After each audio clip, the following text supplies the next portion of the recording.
नमस्कार दोस्तों, हरियाणा जीके की सीरीज में आज हमारा अगला लेक्चर हरियाणा की जिलों के बारे में रहेगा।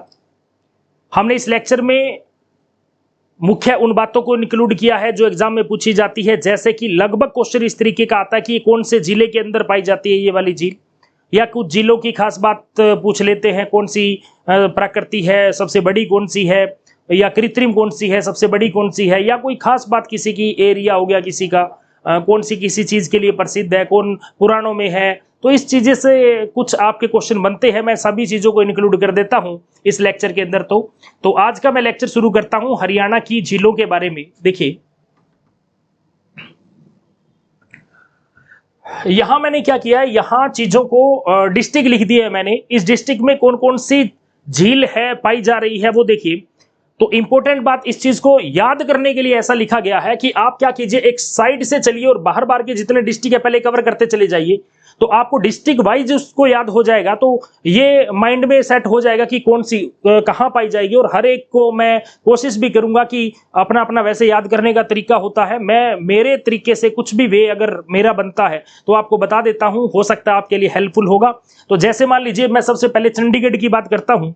चंडीगढ़ हरियाणा के अंदर बड़ी साफ सुथरी सी जगह है, और वहां जाया अगर कोई भी वहां जाए तो वहां हरियाली या मान लीजिए जो भी चीज अगर हम देखते हैं तो बड़ी साफ सुकून मिलता है वहां पर।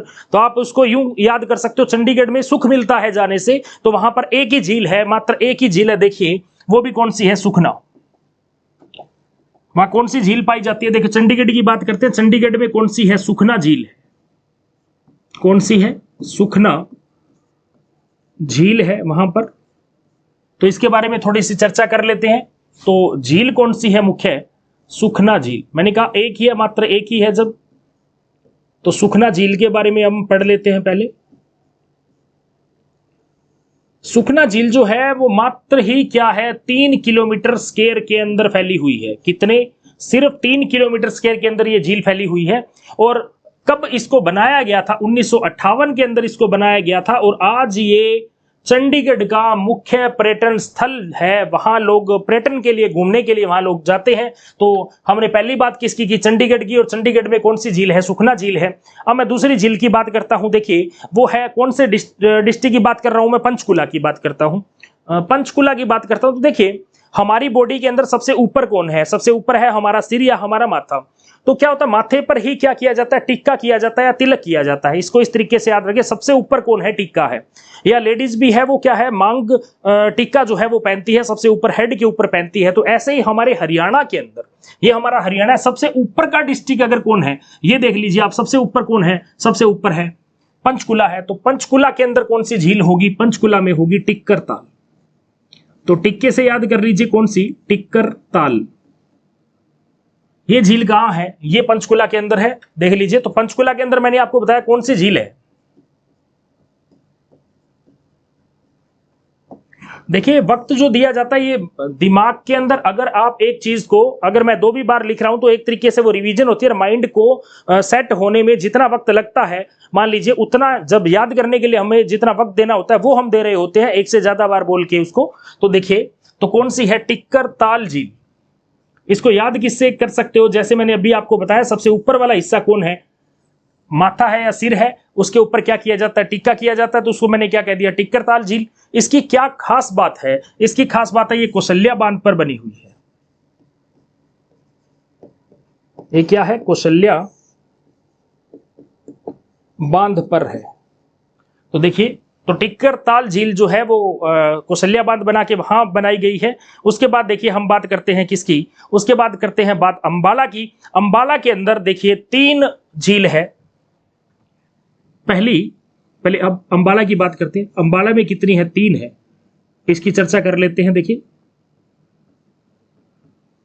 रानी का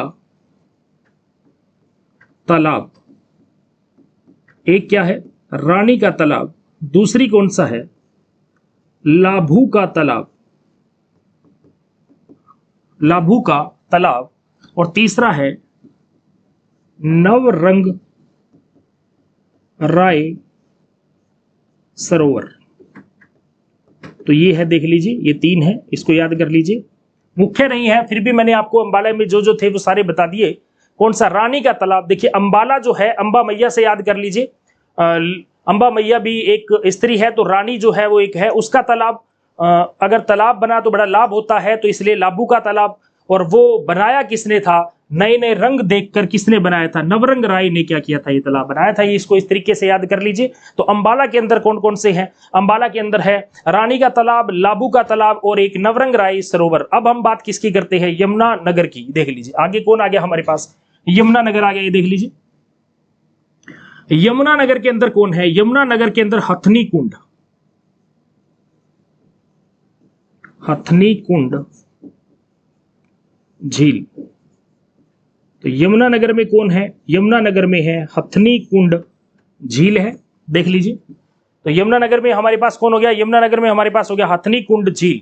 तो ये हुआ, देखिए सबसे ऊपर से हमने कवर कर दिया। इस पूरे पहली स्लाइड के अंदर हमने 4 को कवर कर दिया। देख लीजिए एक साइड से लगा मैं, पहले चंडीगढ़, चंडीगढ़ के बाद पंचकुला, अंबाला और उसके बाद यमुना नगर। देख लीजिए रानी का तालाब फिर से बता देता हूं, इससे लाभ हुआ। लाबू का तालाब बनाया किसने? समझ लीजिए नवरंग राय ने, इसलिए नवरंग राय सरोवर।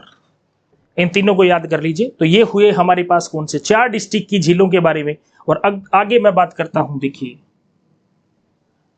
नेक्स्ट है मेरे पास करनाल। अब मैं करनाल की बात करता हूं। देखिए करनाल में तो हमें पता है कौन सी? करणताल झील जो है वो ही मेन है। तो इसमें हम बात किसकी करते हैं? करणताल झील की। तो यहां है, ये कौन सी है? करण ताल। ठीक है, अब हमने किसकी बात करनी है? करणताल झील। अब कौन सी है हमारे पास? करणताल झील की बात करते हैं। अब ये देखिए, ये इसकी कोई खास बात देखिए, पहली तो खास बात इसकी ये 17 एकड़ में बनी हुई है। किसमें है? 17 एकड़ में है, पहली बात। दूसरी बात, नेशनल हाईवे नंबर 44 पे है, नेशनल हाईवे नंबर 44 के ऊपर ये बनी हुई है। ठीक है, उसके बाद बात करते हैं इसे और क्या कहा जाता है? इसे चक्रवर्ती झील कहते हैं, चक्रवर्ती झील इसको कहा जाता है। इसके ऊपर मार्क कर लीजिए, चक्रवर्ती झील इसको क्या कहा जाता है? चक्रवर्ती झील। और 1972 में इसका पुनरुत्थान किया गया था। 1972 में पुनरुत्थान किया गया था। ये देख लीजिए, मैंने पहले कहा मैं डिस्ट्रिक्ट वाइज चल रहा हूं, तो हम 4 पहले कवर कर चुके हैं। देखिए ये बाउंड्री यहां टच है नहीं एक्चुअल में, ये यहां तक ही होती है। देखिए, और ये सारा कौन है? ये देखिए ये सारा जो है वो करनाल ही है। तो नेक्स्ट डिस्ट्रिक्ट हमारा कौन सा था? करनाल था। और करनाल के अंदर हमने पढ़ लिया कौन सा है? करणताल झील है, जो 17 एकड़ के अंदर फैली हुई है, नेशनल हाईवे नंबर 44 पे है। चक्रवर्ती झील इसका नाम है। 1972 के अंदर इसका क्या किया गया था? पुनरुत्थान किया गया था। और अब हम बात करते हैं सीधा, देखिए आगे आगे कौन आ गया हमारे पास? पानीपत कोई नहीं है। आगे कौन है? सोनीपत नहीं है। उसके बाद दिल्ली, दिल्ली तो देखिए हमारा ही नहीं है, सीधी सी बात है, इसलिए हमने नहीं पढ़ना। अब हम किसके ऊपर आगे? अब हम आगे फरीदाबाद के। तो अब हम कहां पहुंच गए हैं? अब हम पहुंच चुके हैं फरीदाबाद के ऊपर। देखिए अब हम किस डिस्ट्रिक्ट की बात करेंगे? अब करेंगे फरीदाबाद की। और फरीदाबाद के अंदर जो झील है वो कई झील है। तो सबसे पहले देखिए झील है कौन सी? अनंगपुर झील है, उसके बारे में चर्चा करता हूं। सबसे पहले कौन सी? अनंगपुर झील। आपको पता है अनंगपुर बांध है वहां पे। तो पहली कौन सी हुई? अनंगपुर झील है। देखिए अनंगपुर जो है एक बांध का भी नाम है, और मैं नदियों में भी बता चुका हूं, बांध में भी इसको बता चुका हूं, तो वहां से आपको आसानी से याद ही हो जाएगा अनंगपुर झील। तो अनंगपुर जो झील है वो फरीदाबाद में है। इसकी हाइट और लंबाई चौड़ाई पूछते हैं, 7/50 है इसकी, मतलब 7 मीटर हाइट है इसकी, चौड़ाई 7/50 ऐसे पूछते हैं। मतलब 7 मीटर क्या है इसकी ऊंचाई पे बना हुआ है, ये झील ऊंचाई पे है, और 50 मीटर इसकी चौड़ाई है। 50 मीटर क्या है इसकी चौड़ाई है, मात्र इस पे यही चीज पूछते हैं। और मैं बता चुका हूं, ये बात बार बार कह रहा हूं, अनंगपुर क्या है? एक तरह का बांध है, वहां पर एक बांध है, कौन सा? उसका नाम भी क्या है? अनंगपुर बांध है। ठीक है, तो ये हमारे पास फरीदाबाद में कौन सी झील हुई? फरीदाबाद में एक झील होगी हमारे पास, अनंगपुर झील। अब सेकंड झील की जो बात करता हूं फरीदाबाद की, वो है बहुत ही फेमस, वो है सूरजकुंड झील। 2 फरवरी से लेके 16 फरवरी तक वहां पे मेला भी लगता है सूरजकुंड का। सूरजकुंड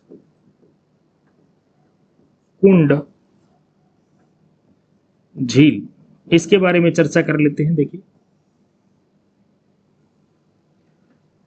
कहते हैं सूरजपाल तोमर ने इसे बनाया था। सूरजपाल तोमर, इसे बनवाया किसने था? सूरजपाल तोमर ने बनवाया था। बनवाया किसने था? सूरजपाल तोमर ने। कहते हैं इसको सूरजकुंड क्यों कहा गया? क्योंकि उगते सूरज जैसी इसकी आकृति है, उगते सूर्य जैसी आकृति, कि इसकी शेप कैसी है, आकृति कैसी है? उगते सूरज जैसी इसकी क्या है? आकृति है। बड़ी फेमस है, वहां पे एक मेला लगता है, सूरजकुंड मेला। सूरजकुंड मेला जो 2 फरवरी से 16 फरवरी के मध्य लगता है, इसके बीच में यहां मेला लगता है, सूरजकुंड मेला इसको कहा जाता है। देखिए, बहुत ही फेमस है। कहते हैं 11वीं शताब्दी में इसको बनाया गया था, सूरजपाल तोमर ने बनाया था। तो इसको उगते सूरज जैसी इसकी आकृति है, कौन कब बनाया गया था? 11वीं शताब्दी में। कब बनाया गया था? 11वीं शताब्दी में बनाया था सूरजपाल तोमर ने। उगते सूरज जैसी आकृति होने की वजह से इसे सूरजकुंड झील का नाम दिया गया है। तो ये हुई दूसरी। अब और देख लीजिए, इसी को और ऐड कर देता हूं। बात चल रही है फरीदाबाद की, और फरीदाबाद की जो तीसरी झील है वो है हमारे पास धोज झील। तीसरी झील कौन सी है?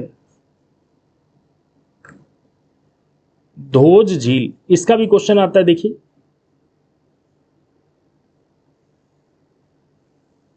इसका एक क्वेश्चन बड़ा ही फेमस है कि ये जो पर्वतारोही होते हैं, पर्वतारोही, उनके लिए प्रसिद्ध है कि यहां पर्वतारोही आते हैं, उनके लिए प्रसिद्ध है। तो पर्वतारोही के लिए अगर आपसे पूछे कि कौन सी झील जो है वो प्रसिद्ध है, तो आप बताएंगे धोज झील जो है वो है। इसके अलावा है बड़खल झील। इसके अलावा कौन सी है? बड़खल झील। देखिए, याद करने की बात चल रही थी, वो भी थोड़ी सी बता देता हूं। देखिए, ये देखिए, अनंगपुर फरीदाबाद के अंदर बांध है, वहां से याद हो जाएगा क्योंकि वो बांध है। सूरजकुंड, क्योंकि फरीदाबाद के अंदर सूरजकुंड का मेला लगता है, इसलिए क्या है वो याद हो जाती है। उसके बाद धोज, ये देखिए, पर्वतारोही है, रोम में रहते हैं पूरी, उनके पास एक ध्वजा होती है, ध्वजा वो होती है, वो जाके क्या है पर्वतों के ऊपर ऐसे लगाते हैं, इसलिए ध्वज। वहां से आप याद रख सकते हो ध्वजा से क्या, ध्वजा मतलब ध्वजा से क्या कर सकते हो, आप इसे याद कर सकते हो, तो इसे ध्वज कह दीजिए। तो ये भी किसमें है? फरीदाबाद में। बड़खल की बात करें, एक जो फ्री बंदा होता है, फरीदाबाद मतलब फ्री बंदा हर चीज को बड़ी बढ़ा चढ़ा के बात करता है, क्योंकि उसके पास काम नहीं होता, सारा दिन उसने बातें ही करनी होती है, इसलिए वो हर चीज क्या करता है, बड़ी बढ़ा चढ़ा के बातें करता है। ठीक है, इसलिए आप इसको बड़खल से याद कर सकते हो। और बड़ से एक बहुत इंपॉर्टेंट बात भी मैं आपको बता देता हूं जो याद रह जाएगी आपको, कि ये बड़ी झील भी है। कौन सी? कृत्रिम, सबसे बड़ी कृत्रिम झील इसी को कहा जाता है। सबसे बड़ी, बड़ का मतलब सबसे बड़ी, इसी वर्ड से निकाल लीजिए, पर है कौन सी? कृत्रिम झील, नोट प्राकृतिक, कृत्रिम झील कौन सी है अगर आपसे पूछे तो बड़खल झील ही सबसे बड़ी कृत्रिम झील मानी जाती है। जब सबसे बड़ी ही कह दिया तो जगह कितनी है? कहते 206 एकड़ में फैली हुई है। 206 एकड़ में क्या हुआ है? ये फैली हुई है, इसी वजह से इसको क्या कहा जाता है? सबसे बड़ी कहा जाता है। और मेन बात देखो, अगर ये फरीदाबाद में है तो वहां देखो अरावली की पहाड़ियां पहुंचती है, तो कहते हैं अरावली से घिरी हुई कौन सी है, तो इसी को माना जाता है अरावली से घिरी हुई। कौन सी है? अरावली से घिरी हुई झील, इसी को कहा जाता है। ठीक है, उसके बाद और कोई खास बात है तो वो भी देख लीजिए, अरावली से घिरी हुई। ठीक है, इसे जब बनाया गया था तो मेन पर्पज क्या था? बनाया तो क्या था 1947 में, 1947 में अंग्रेजों ने बनाया था। मेन पर्पज था सिंचाई, सिंचाई के लिए झील को बनाया गया था, सिंचाई हेतु क्या किया गया था झील। अब वहां हाईवे नंबर 44 है, नेशनल हाईवे नंबर 44, वहां से ये झील जाती है, ये देख लीजिए। तो हमने बात किसकी की? उसके बाद हमने बड़खल झील की बात की। तो ये भी कहां पड़ती है? ये फरीदाबाद के अंदर पड़ती है। और बड़खल के बाद और कौन सी झील है? एक और झील है, इसको याद कर लीजिएगा नाम को, मयूर झील।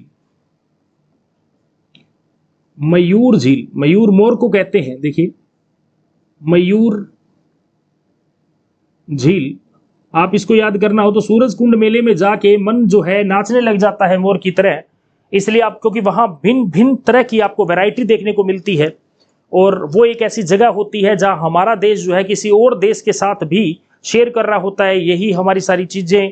तो यहाँ हमारा कल्चर जो है वो देख के बड़ा मन खुश होता है कि हरियाणा के अंदर खेती के अलावा भी ऐसी बहुत सारी चीजें हैं जिसको हम जो हमारे लिए बहुत ही जो है मतलब इम्पोर्टेंट है, खास बात है जो। तो इसमें हमने बात किसकी की? हमने बात की सारी की सारी फरीदाबाद डिस्ट्रिक्ट की। तो मैं फिर कह रहा हूं, फरीदाबाद के अंदर याद करने के लिए आपको मैंने क्या कहा? पहले ही मैंने आपको कौन सी बात आई? मैंने कहा एक बांध है इसलिए क्या हुआ? अनंगपुर झील। फिर मैंने कहा सूरजकुंड मेला लगता है इसलिए क्या हुई? सूरजकुंड झील, सूरजकुंड झील। अब सूरजकुंड का मेला लगने की वजह से मन क्या हो जाता है? मोर की तरह नाचने लग जाता है, इसलिए मयूर झील, इसको इंक्लूड कर लीजिए। उसके बाद मैंने क्या कहा था? उसके बाद आपको कहा था जो पर्वतारोही है वो अपने साथ क्या लेके जाते हैं? ध्वजा, ध्वज, तो इसलिए ध्वज झील। और पांचवी मैंने आपको क्या बताई? पांचवी मैंने, जो फ्री आदमी है वो बढ़ चढ़ कर बोलता है इसलिए बड़खल झील, बड़खल झील। तो ये मैंने क्या कहा आपको? झील है कौन कौन सी, ये सारी किसके अंदर मैंने आपको बताई? ये सारी की सारी है फरीदाबाद की झील की